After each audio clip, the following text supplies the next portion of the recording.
인사정보 등록은 자, 우리 인사급여관리 모듈 선택을 하시면 어디에? 인사관리 쪽에 있어요.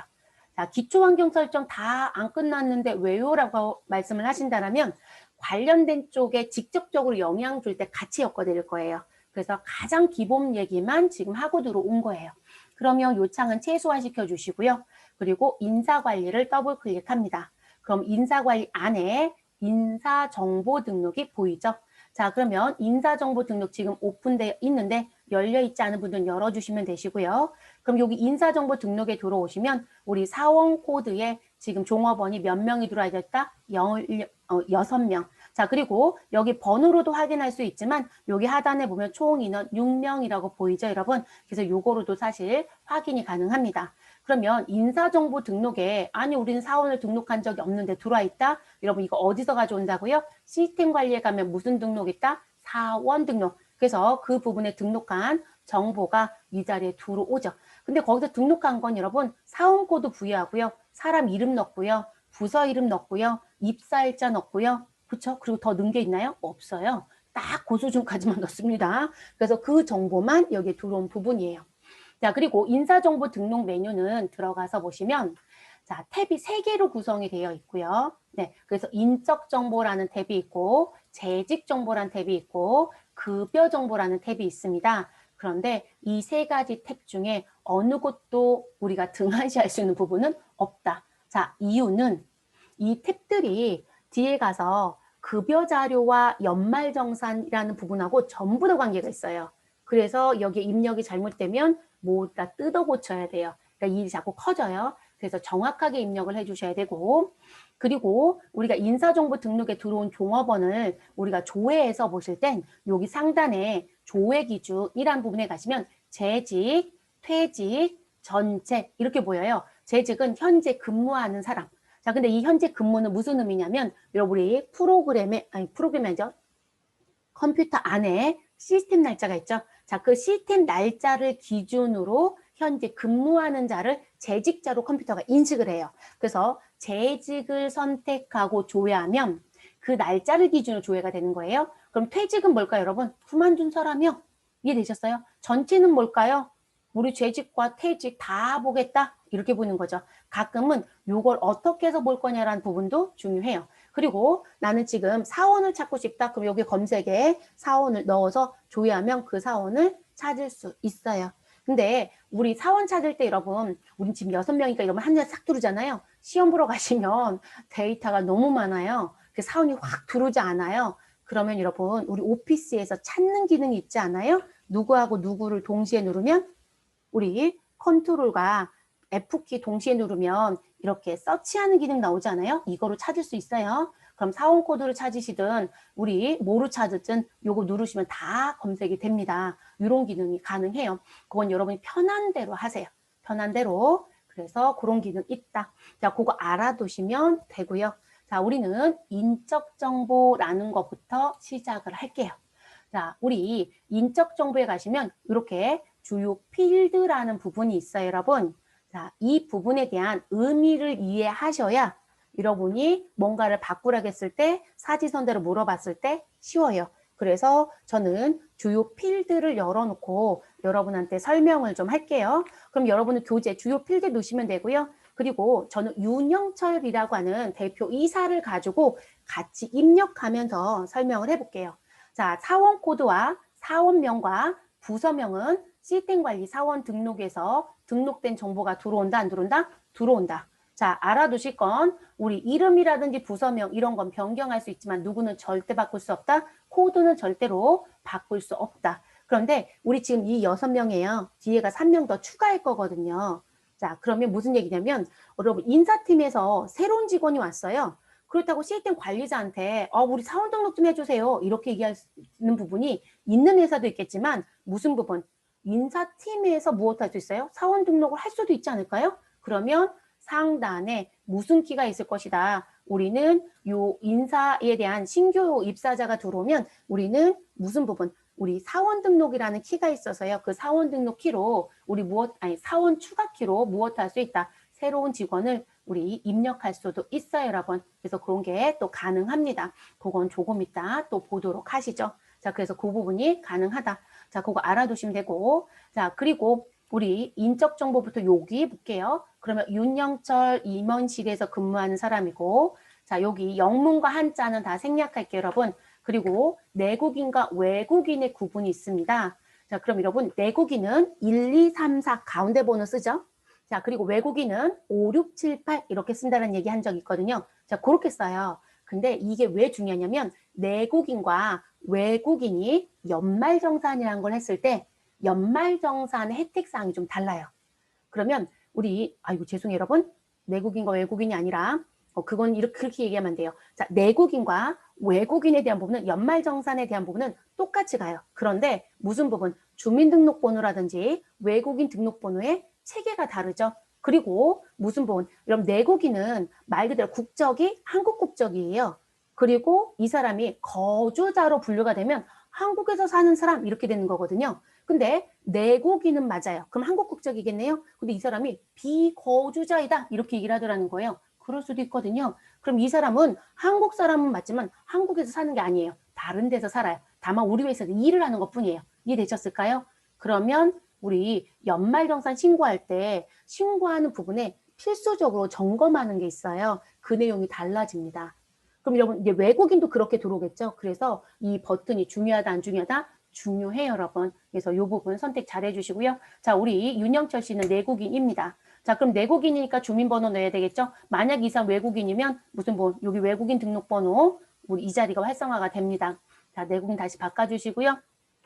자, 현재 주민번호는 뭐로 되어 있냐면 691028 그리고 1066923에 해당이 됩니다. 그러면 이렇게 넣어주시면 됩니다. 자, 우리 가운데가 1로 시작하니까 알아서 성별은 남성. 자, 그리고 691028이 생년월일이죠. 그래서 자동적으로 생년월일 들어옵니다. 필요하면 바꿔주시면 되고요. 음력인지 양력인지도 무엇할 수 있다? 설정할 수 있다. 이렇게 봐주시면 되시고, 자, 전화번호, 비상연락, 그리고 최종 학력 이렇게 들어온 자리가 있는데요. 이거 꼭 필요할까요? 네, 그렇지는 않아요, 여러분. 네, 이 부분은 꼭 필요하진 않아요. 근데 회사에서는 대체적으로 조직도를 구성해서 비상연락망 관리를 거의 다 해요. 그러다 보니까 필요하면 이 자리에 무엇 하셔야 돼요? 입력해 주셔야 됩니다. 그래서 현재 이 사람 집 전화도 있어요. 그래서 02-789-482 하나를 넣어주면 됩니다.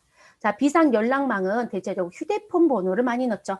010 다시 그리고 8832-0002라고 넣어주시면 됩니다.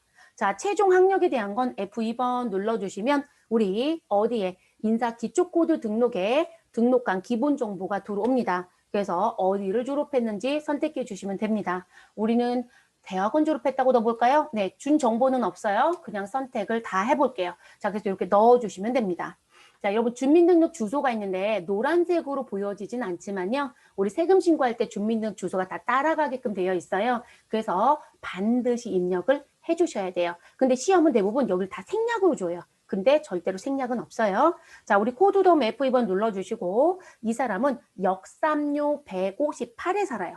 자, 우리 인천광역시로 검색이 되면 서울특별시로 바꿔주시고 시군구는 강남구에 산답니다. 그러면 강남구 선택. 자, 그리고 도로명은 역삼로 158이라고 넣어주시고 엔터. 그러면 지금 이 부분 해당되는 주소가 검색이 되겠죠. 그래서 역삼 하우스에 사나 봐요. 그럼 선택하시고 확인 눌러주시면 되겠습니다. 자, 그 다음 이런 우리 집 같은 경우는요. 이렇게 하나로 끝날 수도 있지만 우리 몇 동 몇 호에 산다 이렇게 나올 수도 있잖아요. 그러면 지금 여기 커서가 깜빡깜빡 하는 자리에 몇 동 몇 호를 넣어주시면 됩니다.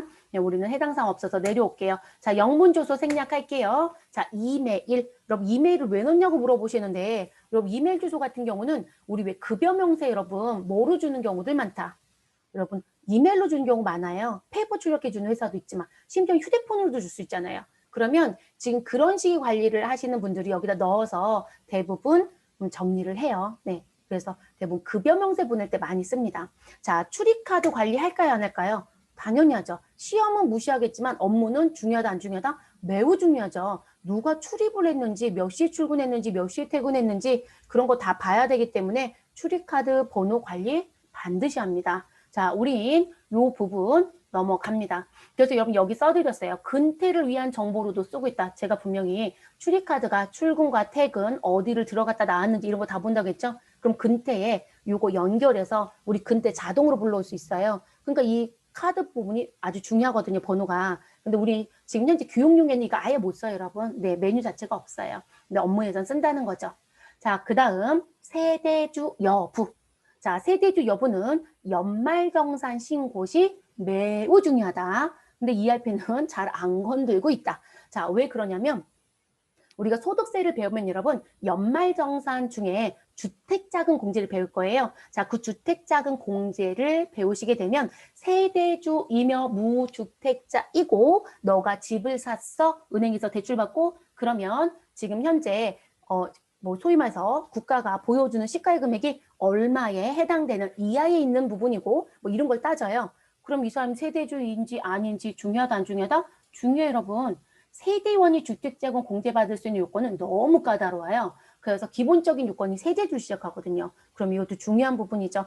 자, 지금 윤영철 씨는 현재 세대주에 해당하는 거주자입니다. 그러면 여로 선택해 주시면 됩니다. 자, 장애인 구분도 연말정산과 관계가 있다 없다? 있다. 자, 장애인은 크게 세 개로 구분합니다. 그래서 보건복지부가 지정하는 장애인복지법. 자, 우리 보훈청에서 지정하는 국가유공자등이라는 보훈청장애 그리고 우리 은행이라고 할 뻔했어요 여러분. 우리 병원에서 받아오는 뭐가 있다? 장애인증이 또 있어요 여러분. 이건 질병 때문에 소득세법에서 지정하는 부분이에요. 그러면 그 부분 해당이 되면 이 자리 선택을 해주셔야 되고 이게 연말정산 때 장애인 공제와 관련된 부분에 적용이 되어집니다. 그럼 매우 중요하겠죠. 자, 윤영철 씨 현재 장애인 아닙니다. 그러면 비해당 선택합니다. 자, 국적이라는 부분. 자, 국적에 가셔서 우리 선택해 주시면 대한민국부터 일본까지 들어오네요. 이 사람은 대한민국 국적을 가지고 있습니다. 자, 여러분 종교 종사자가 들어와요. 여러분 혹시 아시는지 모르겠어요. 종교 쪽에 종사하는 분들도 세금 내야 안 내요? 내죠. 네, 2년 전부터 세금 내는 걸 다 도입됐죠. 네, 그거 국회 통과하는데 진짜 어려웠죠. 네. 자, 종교 종사자들은 실질적으로 여러분 월급도 받고 다 하거든요. 사실 얼마 받아가니라는 부분을 놓고 봤을 때 뭐 성당에 있는 분들, 신부인 분들이 월급이 별로 안 많다고 하더라고요. 근데 교회는 아니라고 하더라고요. 또 얘기하는데 이 종교마다 다른 것 같아요. 그리고 여러분 절도 만만치 않겠죠. 절에는 그 사찰에 있는 분이 다 가져가지 않을까 싶은데 아무튼 그분들도 실질적으로 뭔가를 받아서 자기들 월급처럼 받아가거든요. 그러면 그 부분에 대해서 이 법이 들어오기 전까지는 무엇하지 않았다? 세금을 10원 한 장 내지 않았어요. 근데 우리 근로자라 우리한테 세금 다 내라고 했잖아요. 그래서 법을 통과했죠. 그래서 우리 종교 종사자도 무엇해라? 세금을 내라. 그래서 근로소득으로 신고하면 여기서 선택할 거고요. 그런데 걔는 기타소득으로 신고할 수도 있어요. 그래서 종교 종사자는 소득을 신고할 수 있는 방법이 두 개. 하나는 근로, 하나는 기타. 그러면 해당되는 분들은 요거 선택해 주셔야 되겠죠? 우린 관계없어요, 여러분. 비해당으로 가겠습니다.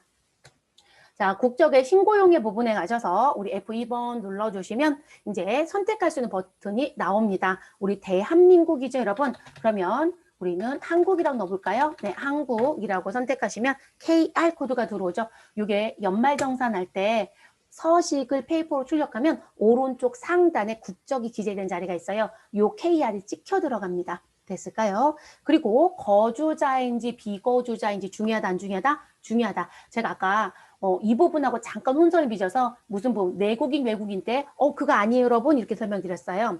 자, 그거는 지금 국적과 그리고 이 사람이 거주하는 데가 어디인지 그거하고 연동이 되는 거고 내국인 외국인은 자 그런데 우리 거주자 비거주자 부분은 연말정산이 달라요 여러분.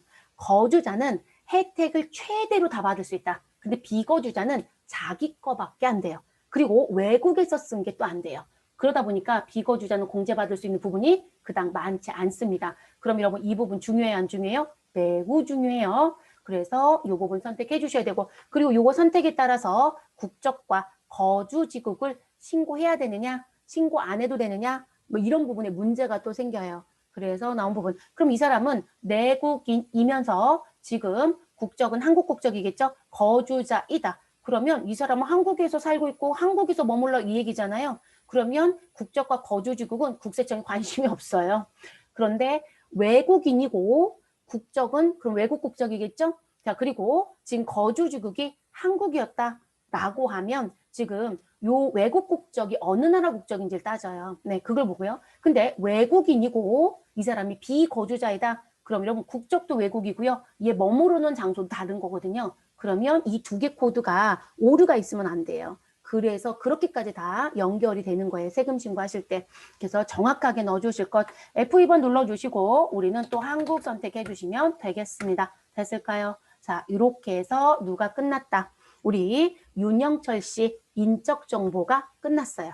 그래서 이렇게 등록하시는 거예요, 여러분. 그리고 무슨 부분? 아, 나 사진 등록하고 싶어요. 그래서 여러분 회사에서 지금 붙이는 사진을 내라는 회사도 있지만 왜 이미지 사진 내주시면 돼요? 라는 분들이 계세요. 그럼 그 이미지 사진, 여기 사진 등록이라는 버튼 눌러서 무엇할 수 있다. 요거 붙일 수 있어요. 그럼 여기에 사진을 붙이면 우리 인사기록 카드가 뒤에 있다고 했잖아요. 네, 그 인사기록 카드에 있는 부분에 이 사진이 부착이 돼서 인사기록 카드 1과 2에 같이 움직여요. 됐을까요? 그렇게 쓰는 부분 우리는 등록은 안 할게요, 여러분. 해보고 싶으신 분들은 하세요. 교육 버전에서 이거 당연히 됩니다. 자, 그 다음 재직정보 탭에 넘어가 보도록 할게요. 재직정보. 자, 그럼 재직정보 탭은 저는 여기 쭉 넘어가서 요 자리 시작합니다. 그러면 윤영철 씨 입사 일자는 자동으로 들어왔어요? 안 들어왔어요, 여러분? 들어왔죠? 네. 자, 이거 사원 등록에서 갖고 들어왔겠죠? 자, 그럼 입사일은 지금 사원 등록에서 가져온 건 맞습니다. 그리고 이 입사일자 중요하다, 안 중요하다? 중요해요, 여러분. 급여를 계산하는 산정에도 들어가고요. 그리고 입사일을 기준으로 회사에 갔더니 수습 적용한다는 회사들이 있어요. 그러면 그 수습하고도 관계가 있기 때문에 중요할 거고요. 그리고 무슨 부분? 입사일로부터 근속연수에 따라서 퇴직금을 또 계산할 거란 말이에요. 그러면 이 입사일은 매우 중요해지는 거죠. 됐을까요? 자, 그리고 옆에 보시면 그룹 입사일이 있어요, 여러분. 자, 요건 뭐냐면 회사가 그룹인 데들이 있죠. 그러면 회사가 A 사업장에 있다가 B 사업장에 있다가 C 사업장에 있다가 이렇게 이동하기도 해요.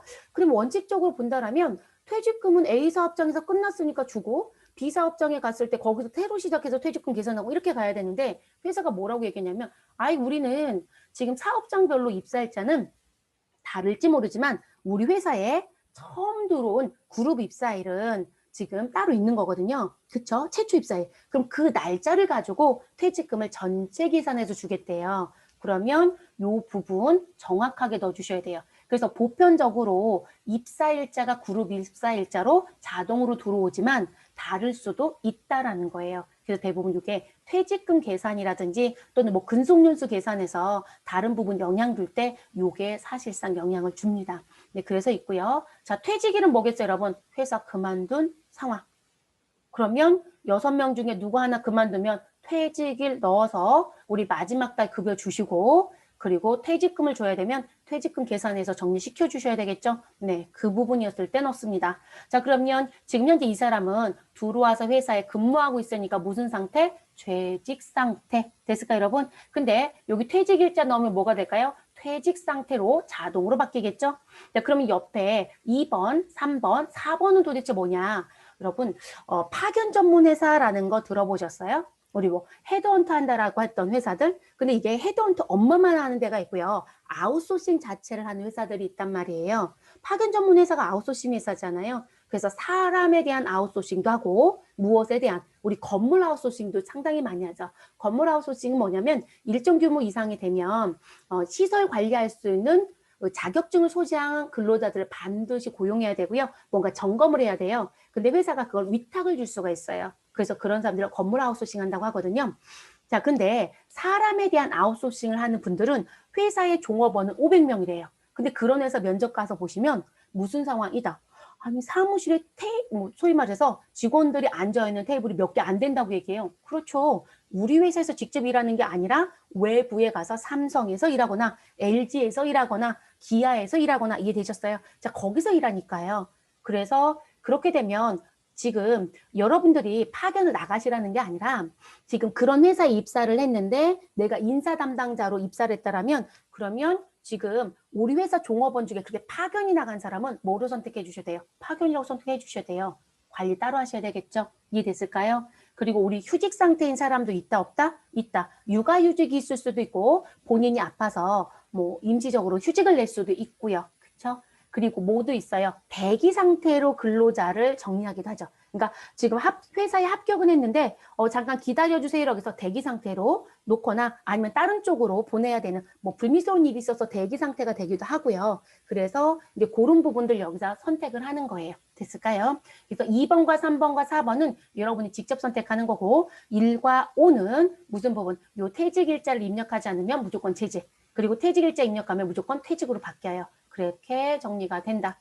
자, 중도 퇴사일. 여러분 이거 오해하지 말아야 될 부분. 여러분 중도 퇴사일이란 부분은 뭐냐면 우리가 퇴직금을 줄 수 있는 부분이요. 실질적으로 나하고 근로계약이 종료되면서 서로 빠이빠이 하면 퇴직금을 주는 게 원칙이겠죠. 그런데 내가 이 회사에 아직도 종사를 하는데도 불구하고 나는 근무기간 일정 부분을 정리해서 퇴직금 미리 좀 당겨주세요 라고 요청할 수가 있어요. 그걸 퇴직금 중간정산 제도라고 합니다. 근데 그 중간정산 제도를 적용했던 분들은 여기 중도 퇴사일자를 넣어서 퇴직금 중간정산을 정리해 주셔야 돼요. 그래서 이 부분은 퇴직금 중간정산과 관련된 부분이에요. 그럼 여기에 입력한 날짜가 있으면 그 날짜 이후부터 퇴직금 산정을 다시 시작하는 거예요. 그래서 아주 중요하죠. 자, 연금 가입. 자, 여러분, 연금은 뭐 배우셨죠? 회계 때 배웠겠죠? 그렇죠? 여러분, 우리가 퇴직금을 주는 방법은 여러 가지죠. 일단 회사에서 주느냐 아니면 사회로 적립해다 두느냐. 크게는 그렇게 돼요. 사내적립제도가 있고 사회적립제도가 있어요. 자, 사내적립제도라는 건 회사에서 주겠다. 그런 회사가 퇴직급여 충당부채를 결산대 설정하는 거고, 우리는 사회적립제도를 두겠다. 그러면 퇴직연금제도가 있죠. 그러면 퇴직연금제도는 DC와 DB가 있어요. 그러면 DC 제도는 연봉제 퇴직금이에요. 1년마다 퇴직금을 정산해서 내 가상계좌에 넣어주는 부분. 그리고 이자가 붙으면 내 돈이에요. 자, 근데 우리 누적대 퇴직금이라고 하는 확정급여형 DB제도 그 부분은 회사의 단일 계좌예요. 종업원이 500명이어도 계좌가 500개가 생기는 게 아니라 그냥 회사 이름으로 되어 있는 계좌. 근데 퇴직금은 누적제입니다. 누적제라고 하는 건 내가 그만두는 날짜를 기준으로 3개월 역산해서 평균 임금을 계산하고 거기에 근속연수를 곱해서 주는 거. 그럼 여러분 제가 10년차 근속이고 매월 700만 원 받는다. 그럼 700만 원 가지고 근속연수를 계산해서 받는 거예요. 근데 제가 처음 들어갔을 땐 300 받았다. 그러면 300만 원, 400만 원, 500만 원 이런 식으로 불입이 되는 거예요. DC는. 그래서 내용이 달라요. 그래서 우리가 임금 상승 곡선이 꾸준한 회사다. 그럼 누적대 퇴직금이 훨씬 더 유리하고요. 근데 우리는 임금 상승 곡선이 그닥 높지 않아요. 그러면 DC로 가져가서 내가 이자를 불리는 게 더 유리해요. 그건 여러분의 몫이고요. 근데 회사에서는 그 결정을 여러분 입사할 때 얘기할 거예요. 그럼 문제는 뭐냐면 자, DC형으로 가입한 종업원이 그만두면 우리 퇴직금 신고를 할 때 국세청에 이 퇴직연금 가입일자 기록해서 신고해야 돼요. 그러면 여기다 넣어서 갖고 가면 되겠죠? 됐어요, 여러분? 그런 의미가 됩니다. 네, 그래서 요거는 확정급여형에 가입한 부분만 입력. 기여형은 여기 관계가 없어요. 그래서 넣어준 부분 우리는 다른 얘기 없으니까 입력하지 않겠습니다. 자, 우리 윤영철 씨가 입사를 했는데 우리는 수습을 적용하겠다. 여. 아유, 저희는 수습 적용 안 해요. 부. 이렇게 가는 거예요. 그리고 이 자리를 수습 적용하겠다고 여로 선택하면 우린 수습이 3개월인지 5개월인지에 따라서 끝나는 날짜가 달라지죠. 그러면 입사일을 기준으로 우리 3개월이다. 그럼 요 날짜를 기준으로 여 선택하면 여기 수습의 만료 일자가 자동으로 나옵니다. 그런데 조심할 건 이 부분의 자동은 여기 이게 중요해요. 인사급여 환경 설정에 가면 수습직에 대한 지급 기간을 설정하는 자리가 있어요. 그 자리 설정값에 따라서 여기가 자동 계산이 되는 거예요. 근데 이게 맞지 않다라면 여러분 직접 수정합니다. 이해되셨어요? 그래서 어떤 회사는 3개월, 어떤 회사는 뭐 5개월 이렇게 얘기하죠. 보편적으로 3개월을 가장 많이 쓰죠. 그리고 급여도 100% 주지 않고 뭐 90% 주겠다, 80% 주겠다 이렇게 얘기하죠. 불법 아니에요, 여러분. 근데 그 문제되지 않거든요. 노동법상 문제가 되지 않습니다. 그래서 이제 그런 거 적용하는 부분. 그래서 면접 보실 때 수습의 기간이 이런 것도 물어보셔야 돼요. 인사 담당자가 얘기해 주실 때. 그래서 그런 부분이 여기에 표현이 되고 요거에 따라서 우리 급여 계산할 때 영향을 받아요. 그래서 나온 부분이고요. 자, 근속기간 포함이란 부분이 있어요. 자, 포함할 건지 안 할 건지. 자, 우리는 아무것도 선택 안 하면 안 함의 의미가 되거든요. 근데 여기를 함으로 가면 여기 휴직기간을 입력하는 자리가 활성화가 돼요.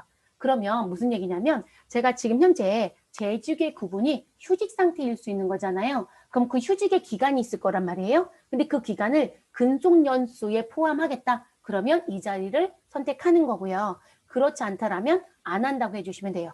자, 일반적으로 자기의 개인적인 사정으로 무엇하는 경우는 휴직하는 경우는 이 휴직 기간을 넣었다 하더라도 근속 기간에 포함을 안 하죠, 여러분. 근데 우리 왜 육아휴직이라는 거 있지 않아요? 그 부분은 사실상 지금 무슨 뭐 근속 기간에 포함이에요. 근속 기간에 포함해서 퇴직금 계산에 다 들어가야 되는 게 맞아요. 근로기준법상 법적인 조치이기 때문에 그 부분에 대한 건 들어가는 게 맞습니다. 그러면 그런 거라면 여기 포함으로 또 바꿔줄 수도 있겠죠. 그래서 그런 내용이다라고 봐주시면 되겠습니다. 그래서 나온 부분 됐을까요? 지금 윤영철 씨 갖고 입사 정보 하는데 아무것도 안 하죠, 여러분. 네, 아무것도 바꿀 게 없어서요. 자, 근무 정보에 내려옵니다. 근무 정보에 내려오시면 우리 부서는 임원실, 여기 부서 있는 거 들어온 거죠? 근데 여러분 노란색이에요, 흰색이에요? 노란색이에요. 자, 노란색은 중요하다, 안 중요하다? 중요하다예요. 유고에 따라서 급여 계산이 다 달라질 수 있어요. 그래서 필수 입력사항입니다. 자, 그리고 우리 지금 현재 인사정보 등록에 조회되는 종업원들은 일단 무엇으로 봐요? 상용직으로 봐요. 그러면 사원 등록에 우리 프로그램 시스템 관리에서 넣었던 사원 등록은 무엇에? 사원 등록에서 입력했던 부분들은 모두 다 상용직을 등록했겠죠. 일용직을 거기다 등록하진 않으니까. 그래서 이 자리가 상용직으로 기본 세팅값이 들어요, 여러분. 근데 이 자리에서 F2번 누르면 상용직밖에 검색이 안 되죠. 그런데 우리 인사 기초 코드 등록 오늘 수업 때 메뉴 갔었어요. 근데 여러분 상용직 말고 일용직도 있지 않았었어요? 그쵸? 네. 근데 일용직이 왜 검색이 안 돼요? 걔는 무조건 일용직으로 가는 코드를 쓰기로 했으니까. 그게 어디에 입력한 것 같고 구분한다? 비고란의 숫자. 그래서 이렇게 들어오는 거예요. 그래서 나오는 부분이고요. 자, 그러면 여기 정리시켜 주시고, 자, 직종입니다. 여러분 지금 윤영철 씨는 사무직이에요? 생산직이에요? 사무직이죠? 그러면 F2번 눌러주시면 인사 기초코드 등록에 등록했던 생산직 사무직 선택할 수 있습니다. 우리는 사무직 선택하시고 확인. 자, 급여 형태. 자, 요것도 중요하다, 안 중요하다? 중요해요. 월급직인지, 연봉제인지, 1급으로 계산하는지, 시급으로 계산하는지. 자, 우리 대표이사 윤영철 씨는 연봉으로 약정이 됐답니다. 그러면 연봉 선택하시고 확인.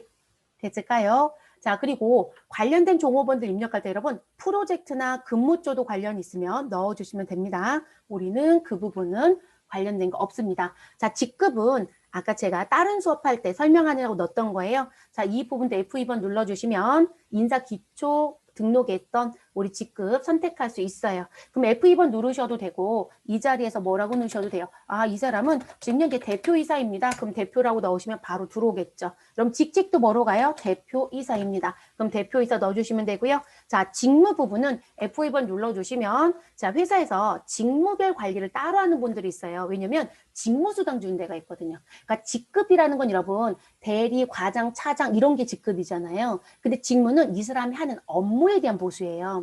근데 다른 사람보다 어려운 업무들이 있단 말이죠. 그럼 보상 조건이 붙어야 되지 않아요? 그러면 우리가 인사 기초 코드 등록에서 직무 쪽에 코드를 등록해주고 여기에 직무를 넣어서 뒤에 가서 무슨 부분 급여의 직무수당이랑 연동해서 쓸 수 있어요. 그런 경우에 이 자리가 들어가 있어야 해요. 그래서 들어온 부분이고요. 우리는 해당 사항 없습니다. 자, 분류 코드는 여기에 등록한 사원들 별도로 이렇게 분류해서 따로따로 쓰겠다의 관점이에요. 그래서 F2번 누르시면 얘도 인사 기초 코드 등록에 분류를 한 데 가서 등록하면 반영할 수 있습니다. 우린 등록한 거 없고요. 자, 퇴직 사유는 뭘까요? 상단에 퇴직일자 입력했다라면 너 왜 그만뒀어? 라는 걸 무엇 해달라? 넣어달라 얘기해요. 근데 여러분 제가 지금 코드동 눌렀거든요. 이 부분도 인사 기초 코드 등록에 설정한 기본값은 없어요. 그러면 내가 필요하면 무엇 하시면 된다? 설정해서 쓰시면 되겠죠. 됐을까요? 회사 퇴직 사유 모두 다 관리하거든요. 네, 그래서 그런 때 넣어준다. 그러면 우리는 윤영철 씨의 누구는 끝났다? 재직 정보는 끝났어요. 됐을까요? 자, 그 다음 급여 정보에 갑니다. 자, 급여 정보 쪽에 가시면 이제 호봉부터 쭉 들어옵니다. 그래서 급여 항목과 관련된 거, 사회보험과 관련된 거, 그리고 너가 열심히 먹여 살리고 있는 부양가족이 된 거. 자, 우리 연말정산 하실 때 본인이 부양하고 있는 누가 있으면, 가족이 있으면 무엇할 수 있다? 세금 혜택을 볼 수 있다, 없다? 있다. 이렇게 얘기하잖아요. 그러면 그 부양가족을 여기에서 연동해서 우리가 연말정산 때 활용하는 거예요. 그런데 이 부양가족은 여기서 입력 안 해요, 여러분. 그래서 요거는 따로 수업할 거예요. 뒷면에 따로 있어요. 입력 위치가 달라요. 반영받아 와야 되거든요. 그래서 따로 가겠습니다. 자, 그리고 마지막 책정임금이 왔을 거고요. 그러면 우리 주요 필드 저는 이렇게 놓고 여러분 하나씩 입력할게요. 자, 윤영철 씨는 우리 앞에 재직 정보 입력할 때 여러분 월급제였어요? 시급제였어요? 연봉제였어요? 연봉제였어요. 일반적으로 급여 형태를 연봉으로 선택한 사람들은 호봉책에 안 써요, 여러분. 그러면 재직 정보가 연봉인 사람은 어디를 쓴다? 책정 임금이란 자리를 써요. 그래서 이 책정 임금이 연봉과 관련된 자리예요. 그럼 이 호봉에서는 선택을 한다, 안 한다? 안 한다고요. 여기서 F2번 눌러도 의미가 없다라는 얘기예요. 그래서 지금 선택하지 않습니다. 그래서 호봉은 월급, 1급, 시급제인 사람들만 대체적으로 선택해요. 그렇게 알아두시고요. 자, 계정의 유형은 뭐냐면 여러분 우리 회계 처리 자동으로 하실래요? 아니면 회계 관리에서 차변의 급여, 차변의 임금, 차변의 상여, 대변의 예수금, 그리고 돈을 줬는지 안 줬는지 이렇게 분기하실래요? 그냥 전표 생성해서 뿌리는 게 편하겠죠? 자, 그러면 이 사람이 생산직이면 500번대 코드로 가야 되고, 그리고 판매직이면 아예 우리 사무직에 있는 사람이면 판매비와 관리비로 가야 되고, 이런 게 다르잖아요. 그걸 여기서 설정해서 활용하는 거예요. 그러면 계정 유형의 F2번 눌러주시면 임원, 사원, 제조. 자, 이 사람 임원이죠. 대표이사 여러분. 아니, 임원 계정은 또 따로 쓰나요? 네, 따로 씁니다. 임원은 급여보다요, 상여 쪽이 되게 중요해요. 사실 급여도 많이 주면 안 되겠지만, 그래서 대체적으로 우리가 임원급여 따로 관리하거든요. 그래서 계정을 또 따로 만들어 놓은 거고요. 그 다음 국외 소득 유무라는 게 있어요. 자, 국외 소득 유무라고 해서 들어오는 부분은 소득세에 가면 국외 근로자한테 우리 무엇 하겠다? 비과세를 해주겠다라고 하는 요건이 있어요, 여러분. 그래서 그 부분에 해당된다라면 이 자리에서 선택을 해주셔야 돼요. 그래서 우리는 비해당이다라고 하면 상관없어요. 근데 우리 해당이 돼요라고 하면 무슨 부분? 아, 우리 국외 소득이 있으니까 무슨 부분? 비과세에 연동에 끌어들여야 되는 사람 이렇게 가는 거예요. 그래서 일반적인 직업에 해당되는 분들은 100만 원. 그런데 배를 타거나 건설 현장에서 종사하는 사람은 300만 원 한도예요. 근데 문제는 여러분 뭐냐면 그게 월이에요. 그럼 제가 건설 현장에 근무하는 종사자다. 그러면 1년 급여에서 3,600만 원이 비과세예요. 그럼 비과세는 세금을 안 떼는 거라고 얘기했어요. 그러면 상당한 내용이에요. 그래서 그거 선택하는 자리입니다. 우리는 비해당으로 가겠습니다. 그리고 외국인 단일 세율은 여러분 우리 인적 정보에 무슨 부분이 여기 내국인, 외국인이 누구로? 외국인으로 선택이 되었을 때만 이 급여 정보에 이 자리가 활성화가 됩니다. 그럼 여기에 대한 내용은 뭐냐면 외국인 근로자들 같은 경우는요. 우리가 이제 대부분 관리직들 근데 월 보수가 1,000만 원 넘어가는 분들 상당히 많아요. 뭐 은행의 우리 지점장들 대체적으로 월 보수가 1,000만 원 넘어가는 분들 꽤 많거든요. 근데 외국에서 실질적으로 임원으로 들어오거나 뭔가 기술 주고 들어왔던 분들이 우리가 생각하는 것보다 훨씬 더 급여 수준이 높은 분들이 많아요. 그러다 보니까 이 사람이 외국인 근로자이고 비거주자이면 세금 혜택을 받을 수 있는 부분이 그닥 많지가 않더라는 거예요. 이제 그래서 어떤 부분들이 이제 생기냐면 그럼 나는 벌어들인 소득에 그냥 단일세율 적용해서 끝낼게. 근데 그 단일세율이 17%이거든요. 네, 그래서 그거 적용하신 분들은 이 자리를 여로 바꿔서 정리를 하셔야 돼요. 그거에 따라서 연말정산 때 하는 행위가 좀 달라져요. 그 부분이 키예요. 그래서 내국인은 관계가 없어요, 여러분. 그래서 그 부분. 요거는 설정하는 문제는 안 될 거고요. 설정되어 있는 것 같고 이 사람이 외국인 단일세율 적용자이다 아니다 뭐 이런 거 물어볼 때 이 자리 봐주시면 됩니다. 자, 그리고 생산직 총급여라고 해서 나온 부분. 자, 요것도 소득세법상 비과세 조항입니다. 그래서 우리 무슨 부분? 직전 연도, 그러니까 생산직 사원이 연장 또는 휴일, 야간에 대한 근로수당이 있었다면 그 부분에 대해서 전년도 총급여, 여러분 우리 책 오타가 있네요. 여기 총급여 2,500을 3천으로 바꿔주세요. 3천이 맞아요. 네, 2020년도 세법이 개정됐어요. 19년도 2,500만 원으로 바뀌었다가 다시 3천만 원 상향 조정이 됐어요. 이거 오타예요, 여러분. 자, 그래서 3천만 원 이하에 해당이 되면 비과세 요건으로 끌어들일 수 있는 사람이 돼요. 근데 이 사람의 직전 연도 총급여가 무엇이다? 3천만 원 초과자이다. 그러면 이 사람은 비과세가 안 돼요. 생산직에 해당이 된다 하더라도. 여러분, 윤영철 씨 사무직이죠? 그럼 무조건 뭐로 가야 돼요? 운동과세야. 왜냐면 생산직부터 시작해야 돼요. 그러니까 무슨 부분? 아, 이 사람이 여기가 과세인지 비과세인지를 선택하려면 기본적으로 과세가 되어 있거든요. 선택하려면 우리는 재직 정보에서 뭐부터 시작해야 돼요? 여러분 지금 사무직이 아니라 직종이 뭐로 되어 있어야 된다? 생산직으로 시작해야 그 자리 선택에 영향을 준다고요. 이해됐을까요? 네, 그래서 이 사람은 무조건 과세로 갑니다. 네, 그래서 과세로 가고요. 자, 파견 근로자 여부. 여러분, 요 부분은 재직 정보에 있는 요거랑 의미가 달라요. 네, 제가 아웃소싱 회사에서 인사 담당을 하고 있는데 지금 종업원들이 다른 회사에 가서 일을 하고 있다. 누가 윤영철이? 그러면 여기를 파견으로 바꿔주는 건 맞지만 자, 이 부분은 다른 의미예요. 그러니까 지금 우리 회사에 등록된 이 사람이 파견으로 들어온 사람이냐 이 얘기예요. 근데 이게 외국 기업에서 파견 들어온 사람들이 있거든요. 그러면 이거 등록해서 세금 징수하고 별도 신고하는 제도가 있어요. 그래서 들어온 부분이에요. 그러니까 윤영철이 우리가 파견을 보낸 게 아니라 우리 회사에 들어와 있는데 파견직으로 등록해서 우리가 연말정산하는 게 있다라는 거예요. 의미가 조금 다르다는 거. 자, 그래서 그 부분에 해당이 되면 선택해라. 우리는 부로 갑니다.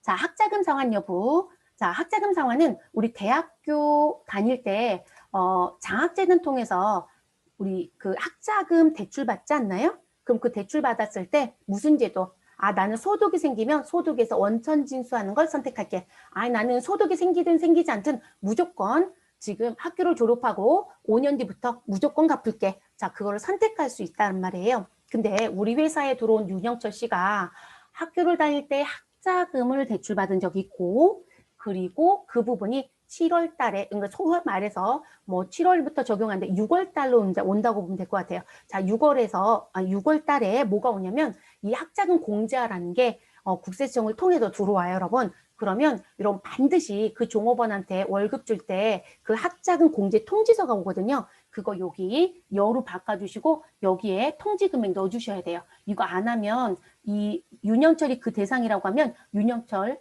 지금 연체성 가산세 내야 돼요. 문제 생겨요. 근데 그게 원천 공제 제도로 들어와져 있는 학자금 공제를 선택했기 때문에 회사한테 오는 거예요. 회사는 반드시 하셔야 되고 전자신고도 해주셔야 되고 그리고 납부도 회사가 해요. 급여에서 징수했으니까. 됐을까요? 그러면 이 자리 뭐로 선택하라고요? 그럼 이 자리 하얗게 바뀌죠? 그럼 여기 통지받은 금액 넣어줍니다. 자, 요 사이클은 당해 연도 7월부터 다음 연도 6월까지 다시 또 7월에부터 6월까지 왜냐면 개인의 소득세 확정은 몇 월이다? 5월이에요. 네, 다음 연도 5월에 확정이 되기 때문에 6월에 통지서가 와서 한 사이클씩 움직이는 거예요. 그래서 나오는 부분, 우린 해당 사항 없으니까 뭐로 가자? 부로 가자. 자, 이것도 한 번도 급여 연동 문제는 낸 적 없고요. 지금 여로 바꿔서 학자금 통지 금액이 얼마인지 이런 걸 찾는 문제만 현재까지 출제했습니다. 자, 감면 유형입니다. 여러분 감면 유형 눌러주시면 자, 이렇게 코드가 들어옵니다. 자, 우리가 여기서 꼭 기억해 주셔야 되는 건 자, 일단 시험 출제 나온 부분. 자, ERP가 제일 먼저 출제를 했고 전산세무회계도 출제를 시작했습니다. 우리 중소기업 취업 감면. 자, 중소기업 취업 감면은 청년에 해당이 되며 여기 글씨가 청년밖에 없어요, 여러분. 근데 청년만 들어오진 않습니다.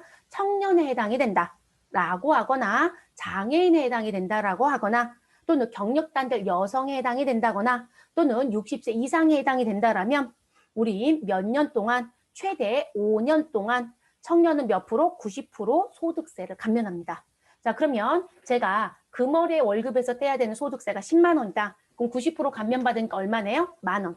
자, 소득세가 만 원이 되면 지방소득세는 1,000원이 되는 거예요. 이해되셨어요? 자, 이런 혜택이 있으면 무조건 해야 되겠죠? 그래서 이 부분에 대상자 선정하는 키가 있어요. 여기서 대상자 선정 안 하면 뒤에 가서 연말정산할 때 모두가 뒤틀려 버려요. 그래서 이 자리에서 설정합니다. 전산세무회계 시험 문제 출제 시작했어요. 네, 시작한 지 얼마 안 됐어요. 법령은 들어온 지 꽤 됐어요. 그래서 넘어간 여러분들 출근하시면 회사가 중소기업 기준에 있더라. 여러분 중소기업 작지 않아요. 중소기업 기준의 제조업은 1,000억이에요. 기준 금액이. 대부분 되게 작게 보시더라고요. 소기업이 100억대예요.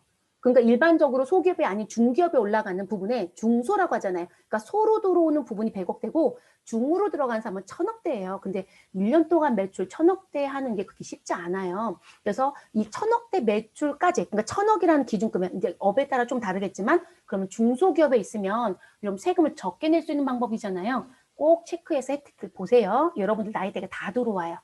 그래서 누런 부분, 다른 데서 직장을 다녔든 안 다녔든 그건 상관이 없어요. 그 회사에 처음 들어가는 거면 돼요. 다른 데서 혜택을 안 받았다라면 우리 5년 최대, 딴 데서 받았다라면 다른 데서 받은 거 빼고 남겨져 있는 거. 그래서 요거는 공부를 조금 더 하셔야 될 것 같아요. 우리 소득세 얘기할 때 관련된 거 가장 기본 얘기는 따로 해드릴게요. 그래서 해당되는 부분이 있으면 선택하셔라. 우리는 지금 현재 해당 사항 없으니까 선택 안 할게요. 자, 그리고 여러분 급여는 계좌이체 해주죠? 그러면 여기에 계좌 넣어주셔야 되겠네요. 그러면 급여이체 은행이란 부분에 F2번 눌러주시면 은행의 기본 쫙 뜹니다. 그런데 우리 시어머니는 참 재밌습니다. 여기 쭉 내려보시면 마지막에 제출라는 현금이 있어요. 그래서 현금 주는 것도 내요. 그럼 그냥 현금 주나 보지? 라고 생각하시면 돼요. 현실은 대부분 다 은행을 통해서 주죠. 네, 그러면 우리는 현재 급여를 어떤 은행을 통해서 준다라고 대표이사가 되어 있냐면 우리 국민은행인가요? 네, 그래서 국민은행이네요. 여기다 국민이라고 넣어주시고 엔터. 계좌번호 넣어주셔야 되겠죠? 네, 계좌번호는 983-29-38828입니다. 38828. 자, 이렇게 넣어주시면 되세요. 됐을까요? 그래서 이렇게 넣어주고요. 재밌는 건 여러분, 아니 여기 급여이체 은행에 윗줄에 넣었어요. 근데 왜 아랫줄은 따라 붙는 건가요?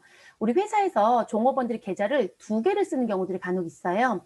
그러면 하나 더 넣을 수 있는 두 번째 계좌가 있는 거예요. 그래서 한 부분 이거 지우고 싶으시면 그냥 스페이스바 눌러주시면 됩니다. 시험 볼 땐 이런 거 안 하셔도 되고 업무는 지워주시는 게 맞고요. 됐을까요? 그래서 급여 항목 쪽 얘기 됐어요. 자, 그 다음 사회보험. 자, 사회보험에 가셔서 연금의 유형을 선택하라고 합니다. 그럼 너는 국민연금이니 사학연금이니 우리 회사는 주식회사 세계전자에 해당되는 제조업이죠. 자, 그럼 우리는 국민연금 적용하겠죠, 여러분? 그러면 국민연금 선택하시고 자, 여기 멀티를 눌러주세요. 자, 멀티를 눌러주시면 팝업창이 들어옵니다. 그러면 이 윤영철에 대한 보수 총액을 신고했을 거고요. 자, 이 사람이 근속연수 1년을 꽉 채웠다. 그럼 총액은 1년의 금액이에요. 나누기 12하면 월이라고 표현해요. 그러면 이 자리에 보수 월액을 넣어주면 곱하기 4.5로 해서 자동으로 들어옵니다. 대부분 요 자동 계산 방식을 씁니다. 그래서 이 사람은 보수 월액이 얼마이다? 600이에요. 일단 600 칠게요, 여러분. 자, 600만 원 넣으시고 엔터 쳐보세요. 그럼 일단 팝업창이 뜹니다. 야, 무슨 얘기야. 국민연금은 최고 상한 금액이 있어. 그런데 그 금액이 현재 얼마이다? 우리 468만 원이다. 근데 여러분 600만 원 넣으면 안 된다고 뜨는 거예요. 그러니까 이 자리에 들어올 수 있는 최대 금액은 486만 원인 거예요. 그럼 확인 눌러주시고 여기를 486만 원 입력하시고 엔터. 자, 그러면 요 금액의 4.5가 우리 곱해져서 21만 8,700원을 급여에서 떼겠다예요. 그래도 요 자리 이렇게 넣어놓으시면 급여자료 입력에 요 금액이 자동으로 모두 다 들어와요. 손으로 입력하지 않습니다. 자, 그 다음 고용보험 가겠습니다. 자, 고용보험 우리 선택을 하는데 버튼 눌러볼게요. 자, 고용보험 여부 선택하라고 들어와요. 자, 여러분 알아두실 건 법인의 대표이사는 고용보험 적용을 받을 수 없습니다. 자, 그러면 이 자리는 여이다 부이다? 부예요. 그래서 이 자리 부로 바꿔줍니다. 그러면 고용보험료 입력하는 창은 다 비활성화가 되겠죠? 됐어요? 자, 그리고 확인 눌러주시면 되겠습니다. 그럼 이 자리 안 넣어야 되는 게 맞는 거예요. 자, 그리고 우린 여기 건강보험 쪽 마우스 클릭할게요, 여러분. 자, 건강보험 쪽 클릭해 주시면 팝업창이 들어옵니다. 그러면 이 부분을 눌렀더니 자동 계산할 건지 직접 입력할 건지 들어오죠. 자, 우리 앞에서 사회보험 관리에서 넣을 때는 우리 3.335를 넣지 않았죠. 이 금액에 100%를 넣었죠. 근데 여기 들어올 땐 뭐가 된다? 50%로 바뀌어요, 여러분. 그러면 이 건강보험료 금액을 넣어주면 되겠죠. 자, 특별한 사유가 없으면 보수 월액은 동일해요, 여러분. 4대 보험에 적용되는. 자, 우리 600만 원이었어요, 아까 보수가. 그래서 얘는 600만 원 넣어줍니다. 그리고 우리 건강보험료 여러분, 보수 월액 상한이 금액이 9천이 넘지 않았어요? 그러니까 600 다 넣어도 되는 거죠. 자, 그리고 엔터를 치면 우리 저 지금 금액을 뭘 잘못 넣었을까요? 600만 원 넣어주고 엔터. 보험료 상환 금액보다 크다. 이게 왜 이렇게 작용이 될까요? 여러분들도 지금 현재 이렇게 나와요. 건강보험료 금액 600만 원 넣으시면 지금 저처럼 이렇게 상행보다 크다라고 하시면 이렇게 나오는 이 창이 떠요, 여러분. 이 창이 뜨지 않아야 되거든요. 지금 제 거 프로그램이 어디가 잘못된 거로 보여지냐면 기초 환경 설정에 갔을 때 사회보험 환경 등록이 있고요.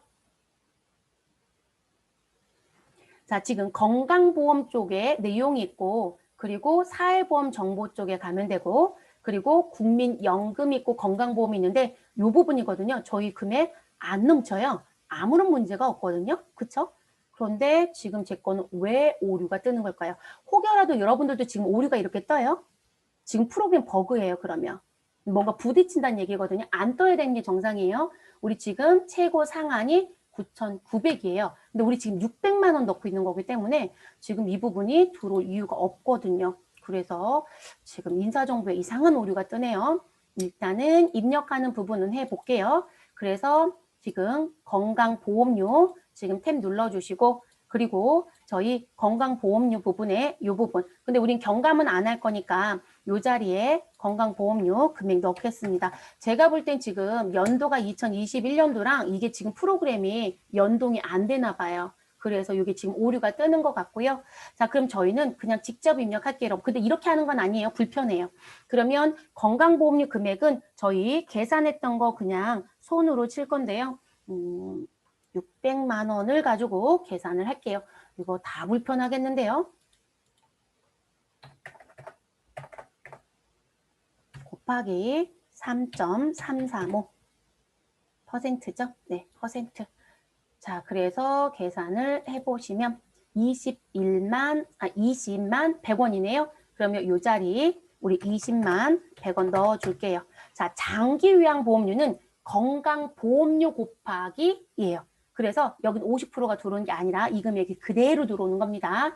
그럼 저희 지금 계산된 금액 얼마를 기준으로 20만 100원 곱하기 무엇 하셔라? 우리 10.25%를 하셔라. 10.25%. 그러면 우리 얼마가 나올 것이다?